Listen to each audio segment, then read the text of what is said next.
Thank you, Neil. Thanks to the organizers for inviting us. This presentation will come in two parts.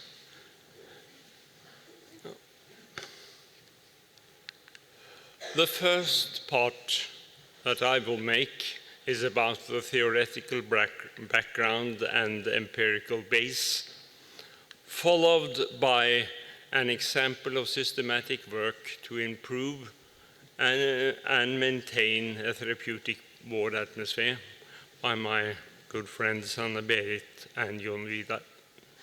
They will really go into the practical things, while I will try in this first part to give you a more bird's-eye view of the theory and research. Let us start with a crucial question. Which factor is most important in the treatment outcome in the psychiatric department? Already in the early 1950s, people had struggled with these questions for a very long time, and the World Health Organization formed an expert committee to find the answer. And when the committee finally delivered its report, it had one good and one not so good message. The good message was that they thought they had identified the most important factor.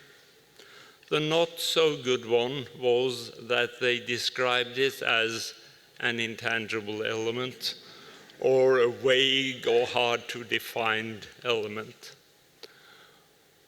Fortunately, they said a little more, namely that this element can only be described as atmosphere. And then we immediately get an impression of what it's all about. We know from our own experience, sometimes we have entered a room and get an uneasy feeling, I had better get out of here as soon as possible. It is something in the air that might be compared to what a patient with asthma would feel if they were exposed to smog. And at other times, we enter a room and feel relaxed. Here it's a good place to be. And we could compare that to the asthmatic patients breathing in clean air. Then, why is the ward atmosphere so important? Well, as stated by Alfred Stanton, there is no patient untreated by his environment, only patients treated well or ill. I want to draw your attention now to two concepts that I'm afraid has been forgotten. The first one is behavior received, coined by Fritz Redl, an American child psychologist, in 1959. And the second one is the Stanton-Schwartz phenomenon, described by Stanton and Schwartz in the book The Mental Hospital from Chestnut Lodge, the small private hospital outside Washington, D.C., known from the book and film I Never Promised You a Rose Garden. When I say that these concepts are forgotten, could you please help me? How many of you know this concept? Can you raise your hand? Well, it's a handful, and that's more than I'm used to. So let me try to go into them. What is received behavior? Well, for something to be received, it has to be sent. So let us start with sent behavior. What is that? That's how the signals I send out. And we might discriminate between the real behavior, what I in fact do, and my declared behavior, what I think or claim that I do. Hopefully, the two are not too different. What then is received behavior? Yeah, it follows from the term itself. It's the recipient's perception of my behavior. And this perception involves a kind of interpretation. This interpretation is personal and may be idiosyncratic. Consequently, it can deviate from what most people would find reasonable. Let's take an example. Here, the tough guys at Pentagon are scared to death. And what kind of spook or dangerous creature do they face? This one. Obviously, that's their personal received behavior. Why is received behavior so important? Because irrespective of my intentions, and irrespective of whether most people would find the interpretation unfair, for the recipient, the received behavior is reality. And let's take an example from everyday life. I hope you can see the drawings here, that she is reading her newspaper and he is saying something. And what does she hear? What she hears is, your mission in life is to drop whatever you do to serve my needs. What does he actually say? Where do I find new batteries, darling?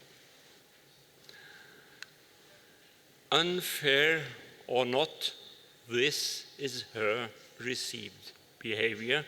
Can you go back one slide just to see the other one first? One more back.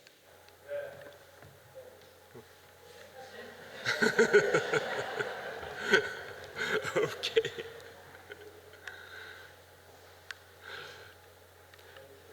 Unfair or not, this is her received behavior. And we can only imagine her response. The discrepancy between declared, real, and received behavior becomes particularly clear with use of coercive measures, as illustrated at this caricature from the 1970s of political abuse of psychiatry. And we see here that the World Psychiatric Organization is deeply concerned, but the therapist has a clear explanation. Don't you see, I help him analyze his delusional thoughts. Even if this caricature is extremely exaggerated, we as professionals have to take seriously that irrespective of staff attempts to justify the use of coercive measures, several patients will perceive their use as intensely scaring and humiliating. And then to the Stanton-Schwartz phenomenon. What did they learn us? Or what did we learn from Stanton and Schwartz? They pointed to episodes of pathological excitation in patients, and this could start abruptly and stopped abruptly. and they wondered what on earth was the background. And finally they discovered that the agitation was due to covert staff conflicts concerning ward management. Experience has shown that there are 3 attempts or ways to help the patients calm down. The first one is to increase medication. That does not work very well in these conditions. A better solution has been to transfer patient to other wards out of the minefield. But the best one is clearly to help the staff solve their internal conflict. But that's often more easily said than done, and it is uncomfortably more easy to increase medication than to solve own conflicts. This has been described in a paper in Hospital and Community Psychiatry in 1972, termed the Coffee Pot Affair. And time doesn't allow me to go into details, but let me briefly sketch the story. A huge American mental hospital where patients stayed fairly long. One of them was obviously an entrepreneur. She had her trolley that she took around the hospital and sold coffee to patients and staff. One day, this female patient got very agitated. It was a well-trained staff, and on a community meeting, they took up the problems and patients relaxed. But 1 week later, she was once more agitated. Once more she calmed down, but when she the 3rd time became agitated, the ward leader started to wonder whether Stanton and Schwartz had the answer. And to put it brief, they finally discovered there was an intense conflict in the ward concerning who had to make coffee to whom.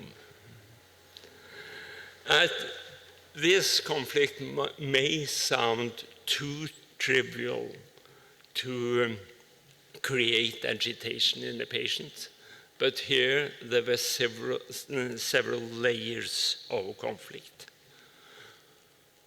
The first one was who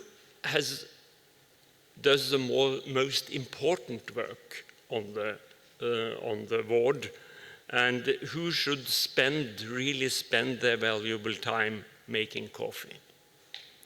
And there was a clear conflict between the Milieu staff and the psychiatrists and psychologists.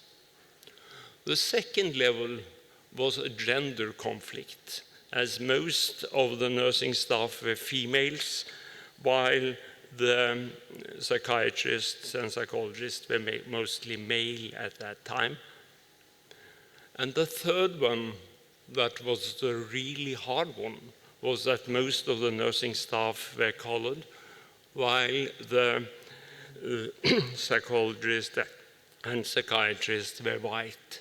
So this was also a question of master-servant or master-slave, if you will. Needless to say, it took the staff considerable time and effort, both intellectually and emotionally, to solve these conflicts. But when they had managed, the patient's symptoms had disappeared. The type of conflicts described by Stanton or Schwartz will most likely exert its effects by influencing the ward atmosphere, and we therefore have every reason to try to measure it. But is it possible to measure an intangible element? And to make it even more complicated, if the important factor is the individual perception of the milieu, is it meaningful to talk about one atmosphere? And here we have to make an important simplification. Namely, even if the perceived ward milieu is an individual phenomenon, the level of agreement is usually sufficient to make it meaningful to talk about a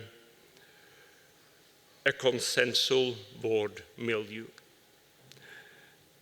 And this has been defined as a public world shared by other selves, viewing each other as external people confronting the same external circumstances.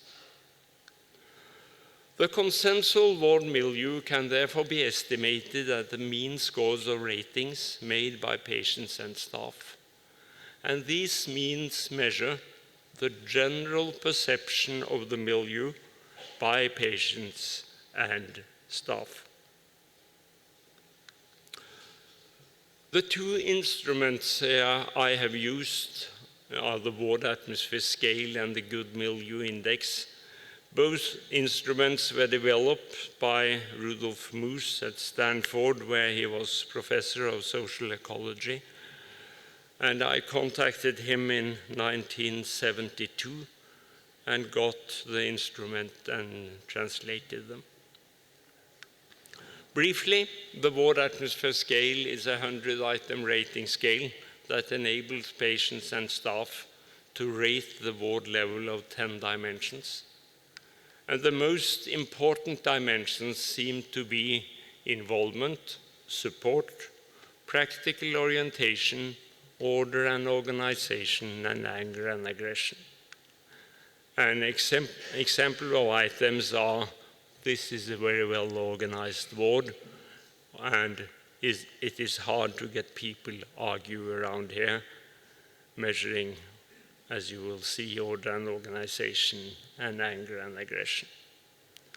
Satisfaction with the milieu, we measured by the good milieu index, the mean score of 5 items measuring general satisfaction, how well one liked the patients and staff, and whether what one did at the ward gave opportunities to test one's abilities and helped to have more self-confidence. Scores are calculated separately for patients and staff. And, well, to get a fairly stable estimate of average staff perception, I needed only the scores from about 5 staff members. Staff agreed very much on the atmosphere. Patients vary more in their scores. Therefore, we usually need the scores from about 10 patients to get a fairly stable estimate of average patient perception. But the important thing was that it was really possible to obtain a stable estimate of average patient perception. When I started this work 45 years ago, user was an unknown term, and very many of my colleagues said that I wasted my time trying to get patient estimates. But not only did I get a stable patient mean, once I've got it, it was clearly that the patient scores were more valid than the staff scores. And why so? To put it simple, because the patients rate their received behavior. In contrast, staff scores might be influenced by ideology and might therefore partially measure the declared milieu rather than the real one. I can't go into detail with many results, but one of my findings were that psychotic patients wanted a particular ward atmosphere with the following profile: high level of support, high level of practical orientation, high level of order and organization, and a low level of anger and aggression. And some of you may miss one variable here, because what about involvement? Do not patients with psychosis prefer that? According to the literature, they should. And it took me a long time to find out why I didn't succeed first time finding this. And on these graphs, I show the level of 4 variables, with the 0 line being the average score for Norwegian wards for psychotic patients. And I had 2 wards here. Both of them had a very high level of involvement, about 2 standard deviation above the mean. But the satisfaction with the ward was widely different. And how come? Well, the next 2 variables give the answer. The red here shows a very low level of order and organization. It was chaotic. And what is even more important, it had a very high level of anger and aggression. So it may not be so surprising that a ward with chaos and anger, their involvement was not too tempting. And let us illustrate it. Sometimes all of us can feel the need to go into our own shell, but gradually we want to look out. We may look around, make our evaluation, and maybe draw this conclusion.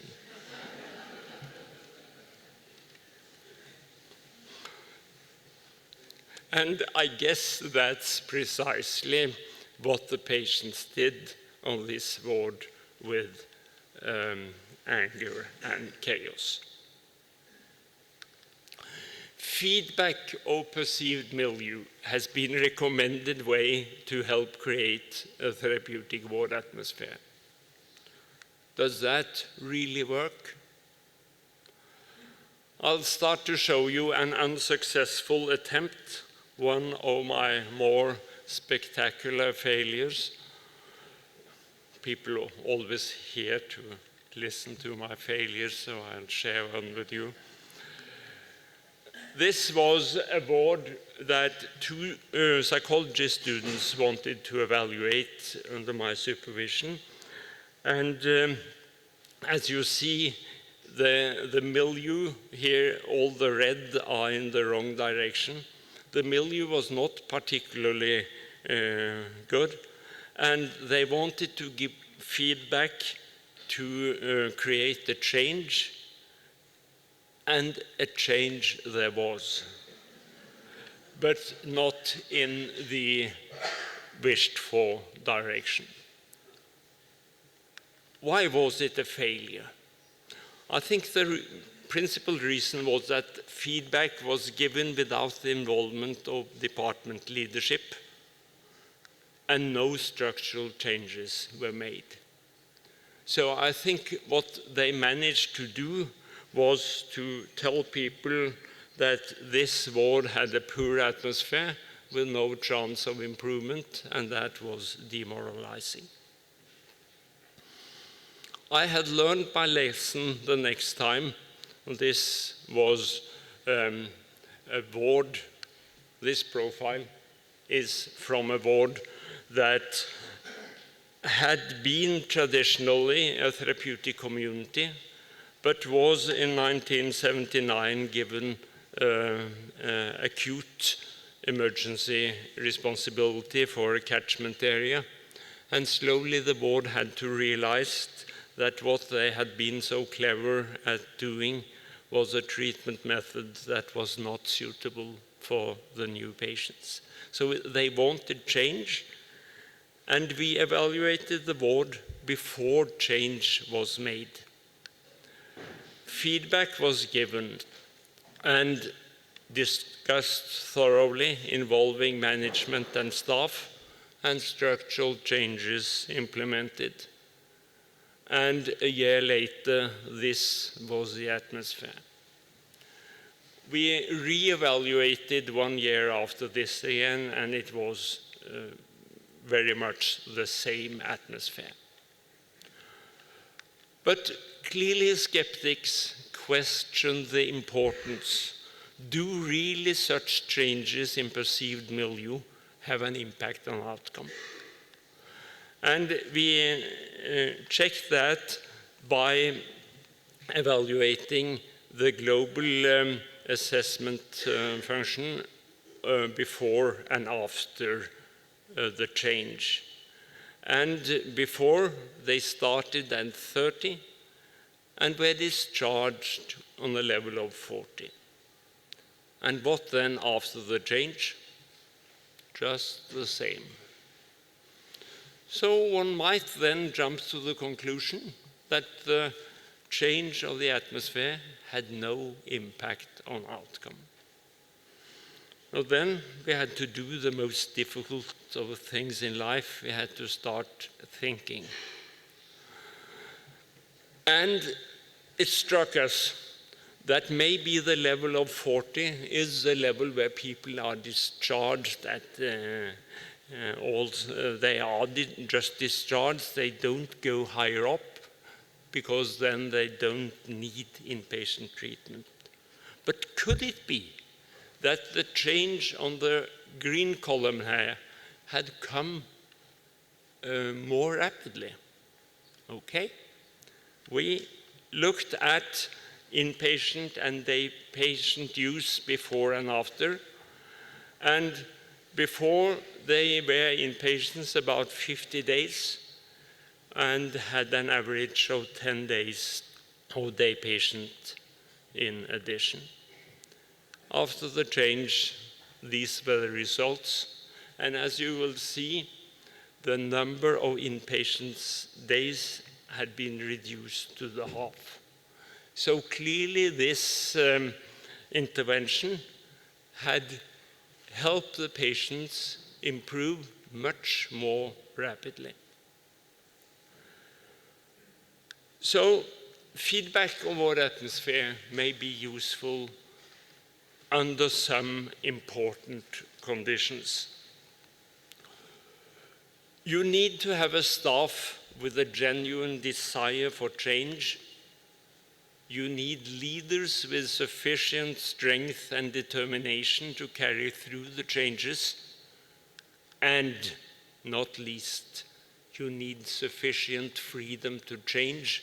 And not all wards within a huge organization have that. But without these conditions met, I no more would help or give feedback and give people the impression it was possible to change. There is one additional challenge, and as has been pointed out in this conference many times, one thing is to make change happen. The other thing is to help change last. And specialized milieus with a particularly good ward atmosphere, they are vulnerable and easily undermined by demands, for instance, of higher efficiency. That is, admissions of more and more patients, severely ill patients, combined with demands of higher turnover. And that was eventually the fate of the successfully reorganized ward. And several years later, sadly, the milieu had deteriorated dramatically. So let me sum up. The atmosphere is important for treatment outcome. it is possible to obtain reliable and valid measures of the water atmosphere. Patient scores are the most valid ones. Feedback of perceived water atmosphere can help improve the milieu, but it requires genuine desire for change and a broad involvement of all relevant persons. Maintaining a good milieu is a never-ending uphill battle. I now leave the floor to my two friends who know much more than I about how to do things in practice, so I just thank you for your attention.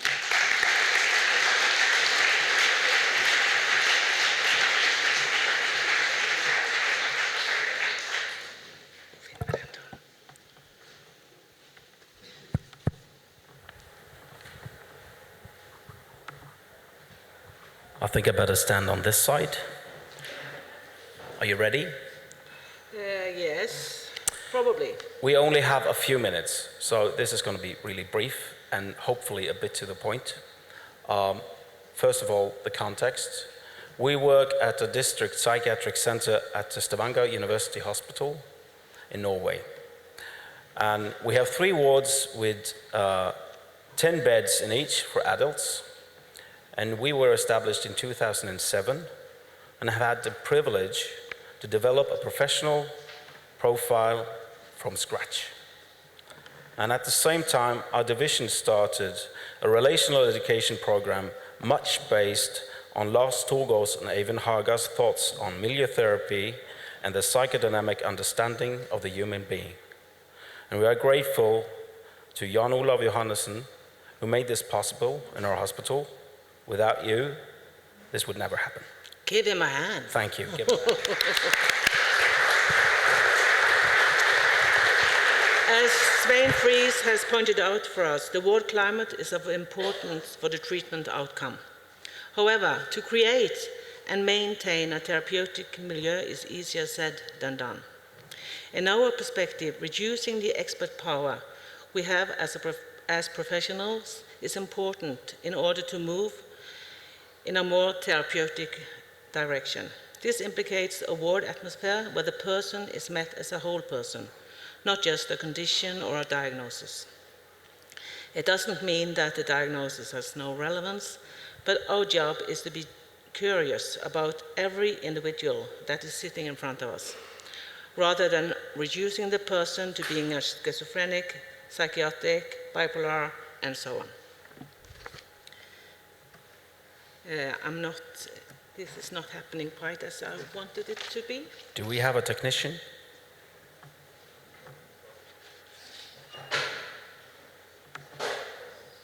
It's not coming up here, but we can keep on. Making use of the findings in the WAS score, in the WAS score. Altogether, we have conducted, Altogether, we have conducted 10 measurements of the atmosphere by using ward atmosphere scale at Sola DPS. The measurements have indicated a good milieu for individuals with psychosis. Even though the results have been good and improving, it has been important for us to understand the meaning of the findings. How do we understand the result, and why is the atmosphere so good?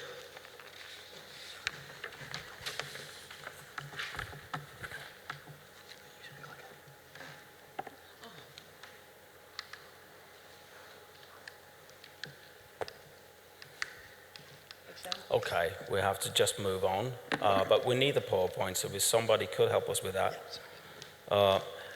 One example from 2010, this is one ward that had a higher score of staff control than they thought were good for the patients.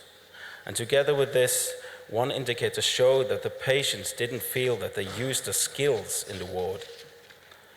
The ward recognized this result and wanted to do something about it, so they conducted a survey in how the patients used the skills and how they participated. Many patients did not know what participation was, and absolutely not how they could participate in their own treatment. So they made an intervention in 2011. Team meetings were established where the intention was partnership and to ensure the patient's involvement so that the individual's own resources and sense of mastery were included in the treatment.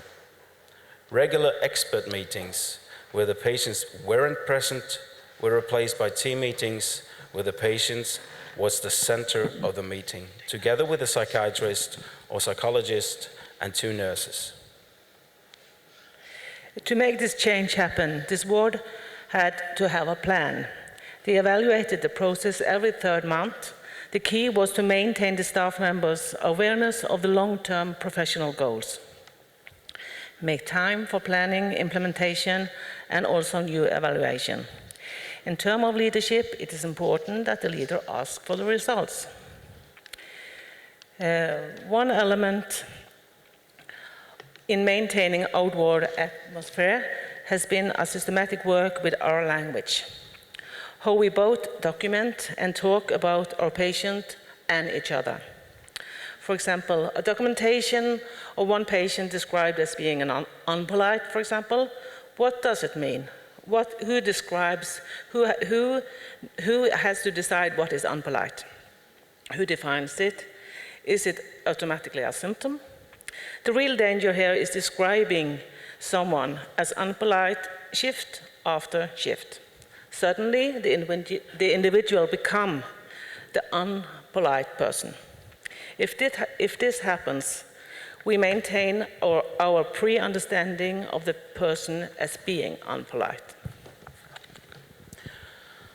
The way we speak about and the way we document is becoming the patient's story or narrative within the ward, and it affects the way we meet the person. And to prevent negative impacts for the patient, we have been inspired by Lars Torgård and his work on systematic empathy-based reflection on each patient's life story, the losses, the living condition that are threatened, and the strategies for coping, how we can understand them, and what resources we can empower together to strengthen the personal process towards well-being. Acknowledgement of the behavior as strategies for coping instead of only symptoms of illness, and that you have done your very best, has changed the staff members' attitudes towards the patients. Instead of understanding a patient as being paranoid, suspicious, aggressive, this can be understood as a strategy for keeping staff members on a distance because trusting someone have led to too much suffering and loss earlier in this patient's life. This reduces the staff members' anxiety for the patient, and it increases the motivation for being predictable and trustworthy professionals. We have to acknowledge that most certainly when a new patient is arriving to our ward, he or she will feel insecure or may be frightened of being rejected or misunderstood. And by reducing a condition to symptoms as signs of illness, we immediately distance ourselves from the other one. So therefore, we believe that it is important to have a systematic approach towards empathy and to involve the patient's narrative in his own treatment. When every individual is met as a whole person, it will affect the milieu and the way he or she meets the other persons in the ward. There is no need to shout, scream, and make noise if you feel that you are met as a whole person. Everybody should feel welcome. How do we establish a good atmosphere? The most important thing is keep it simple and don't underestimate what is important for all of us. It's actually no rocket science. We can feel or sense an atmosphere, as Svein was talking about, whenever we enter a room, a new place, or even a large conference like this. To achieve a good atmosphere,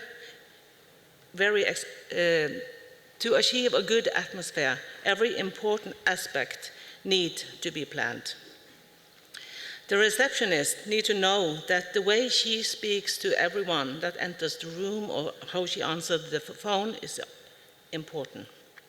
We need to make sure that the relatives, every new student, our partners from the community, from the hospital, or whoever, need to feel welcome. Everything we do everything we do in a unit affects the atmosphere. Coming to a new place without being expected will give every one of us an unpleasant feeling.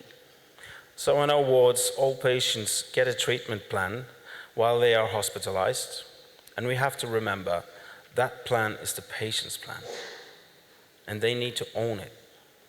So they must be invited to participate in creating and using the plan. This work is mainly done by the team in the team meetings, not by all the experts behind the closed doors. And we use students to ensure the patient's involvement. Every nursing student systematically evaluate a treatment plan and search for participation, the character of the language, and the relevance of the documentation. This is not a criteria from the university, but it is an expectation from us, and the evaluation is being presented in plenary for all the staff members and the leaders, and this happens, every second or third month. This is one of the tools we were given by the Danish psychiatrist Lars Torgaard. It is not a checklist, it's a way of thinking. Because we believe that the patient has the answers. Maybe not the first day, maybe not the first week, but during the hospitalization, we will find the answer together with the patient. To follow up these questions have implications on how to get ready to live their lives in the community outside the psychiatric ward. What does it take to get there? Keep it simple, stick to your plan, evaluate, and ask yourself what every change means for you and your ward in order to achieve ownership.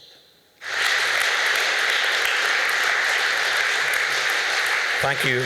That was all we had. I don't know if there's time for any comments or questions.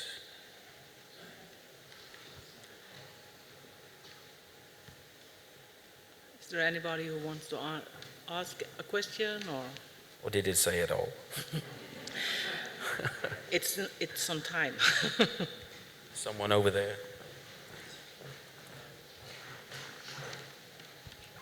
I don't have a question, I have a comment. I think it's very important that this issue is raised in ISPS because we have very little talked about hospital treatment and most of the psychotic patients get hospitalized. So I think this was excellent that you took it. Thank you. Thank you.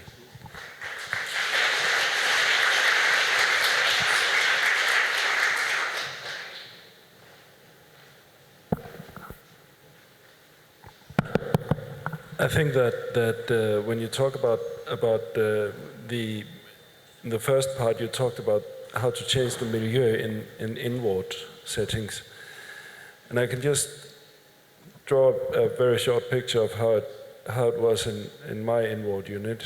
We had an outside person coming to tell us how to work together. And she did that by making all the staff singularly go up to a whiteboard and write what they felt about the work together in front of everybody else. And it didn't go so well.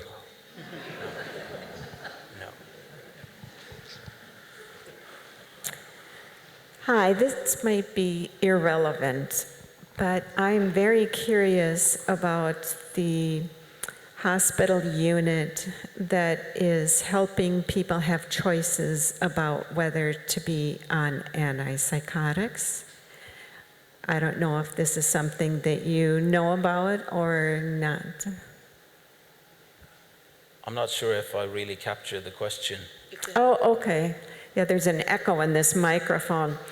So I had heard that there was a department in a unit in a hospital, I believe in Stavanger, that actually had possibilities for people coming in with psychosis to either not have to be on medication or temporarily.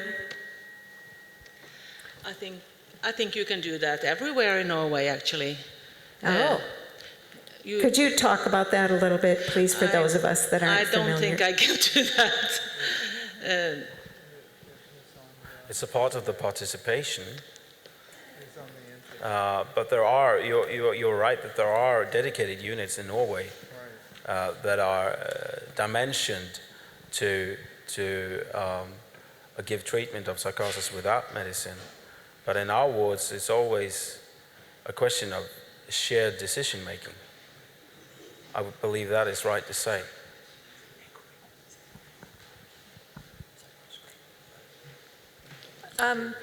Okay. I wanted to ask more about your working out staff conflict. I think that's such an important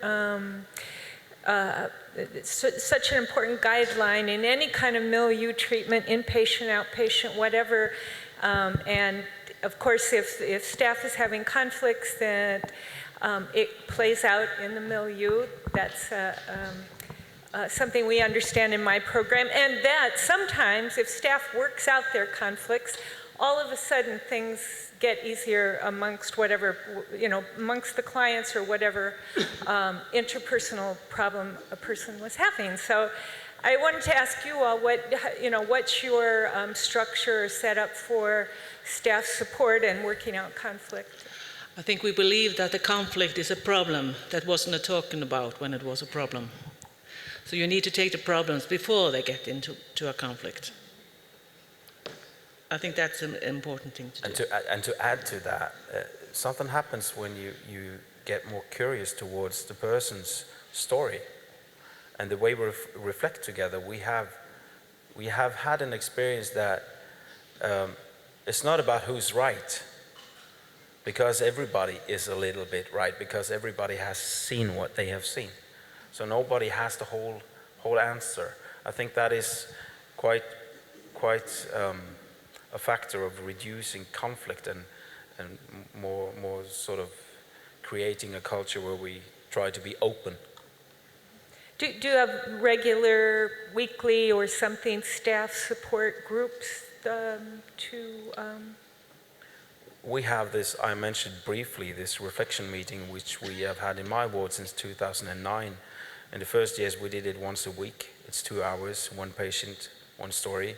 Eventually it get more under our skin, so now we do it approximately every other week, where every profession is present and reflection is the purpose, not conclusion. I just wanted to thank you very much, and I love the notion of social ecology, and it's not something I've explored a lot. I think this is a model not just for hospitals, but for workplaces, for family homes, and it just makes me think that we need to think about atmosphere in conferences, in lots of environments, and that welcomes and just the way we manage inclusion. And also I was really inspired by the song, and I'm very grateful, because I was just thinking that as I work with people in trying to find work and study, and so it's really about playing to their strengths. So we're not thinking about, I would like less talk about hospitals and therapeutic environments and more about where do people go next. And I think music is one of the most powerfully inspiring and transformative, and certainly the strength of many, many people who suffer. So thank you. Thank you. My name is Brian Kohler. I've worked in hospitals for many years, state and city, and I'm in private practice, and many of the people I see in my practice over many years have talked about their experience in inpatient settings, and I know what they're talking about. One of the main things that they feel very badly about on the unit is that no one talks to them, that no one really spends a lot of time with them. And one thing I just that came to mind, the word hospital comes from hospitality. We should be offering hospitality to our patients, even the times when they are feeling so fragmented and using aggression as a way of holding themselves together because they're so afraid of what's happening to them and around them. But that's one concern I often hear about, that they're often not related to on an ongoing basis while they're there. Okay, thank you all for your questions. I'm afraid we've run out of time now for those who are wanting to ask more questions. Okay, thank you very much, guys.